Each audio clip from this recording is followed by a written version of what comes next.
વડોદરાવાસીઓની આસ્થાને મળી પાંખો બે પવિત્ર તીર્થધામો માટે 3 નવી બસ સેવાનો પ્રારંભ.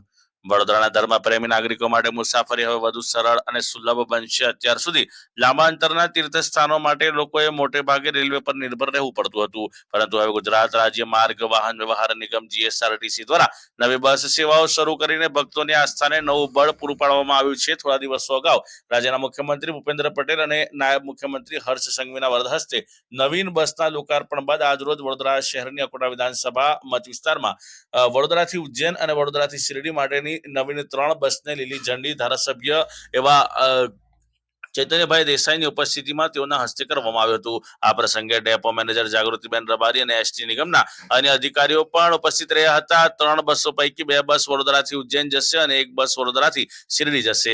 અત્યાર સુધી વડોદરાથી દૂરના તીર્થધામોએ જવા માટે રેલવેમાં ટિકિટ કન્ફર્મેશનની સમસ્યા રહેતી હતી. હવે આ બસ સેવા શરૂ થતા મુસાફરોને ટ્રેન બદલવાની કે સ્ટેશનથી દૂર જવાની જરૂર નહીં પડે.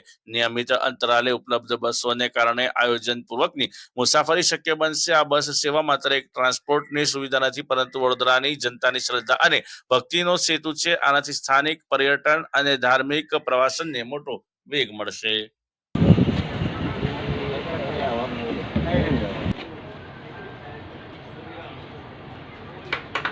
शिरडी में साई बाबा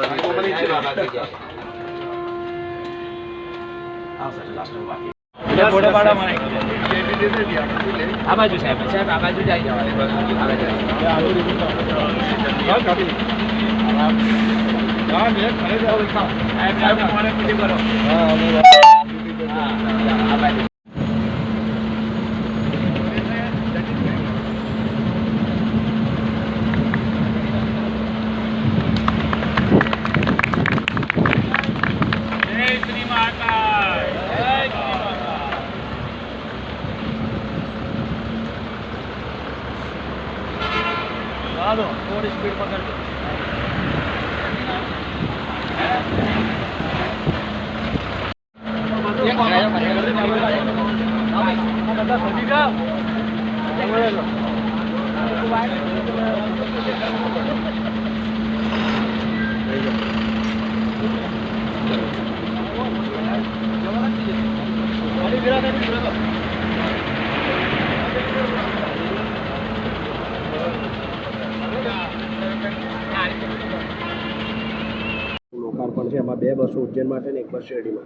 જી, આપના ગુજરાતના મુખ્યમંત્રી શ્રી ભૂપેન્દ્રભાઈ પટેલ અને મુખ્ય રીતે તો હર્ષભાઈ સંઘવીજી જે વાહન વ્યવહારના મંત્રી પણ છે, એમના દૂરંદેશીથી આજે આમ તો બુધવારે લગભગ 182 જેવી બસનું ગાંધીનગરથી લોકાર્પણ કરવામાં આવ્યું, જેમાંથી વડોદરા શહેરને 3 બસો આપણે આપવામાં આવી છે, જેનું આજે અમે અહીંયાથી એનું ફ્લેગ ઓફ કર્યું છે. 2 બસ ઉજ્જૈન જશે, 1 બસ આપણે શિરડી જવાની છે અને લોકોના સુખાકારી માટે અને એ લોકોના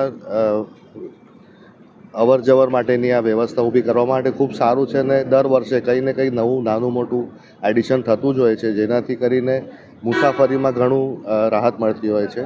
આ જ પ્રકારે ગુજરાત સરકાર આટલા વર્ષોથી કામગીરી કરતી આવી છે અને આવતા સમયમાં પણ કરતી રહેશે.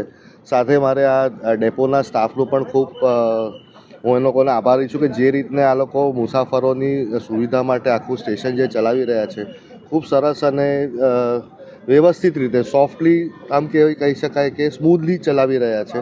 એના માટે બી એમને બધાને ખૂબ ખૂબ અભિનંદન આપું છું અને આ બસ આવતા સમયમાં જ આ પ્રકારની કામગીરી કરતા રહે અને લોકોના સુખાકારી માટે કામ કરતા રહે એવી આશા છે. આભાર.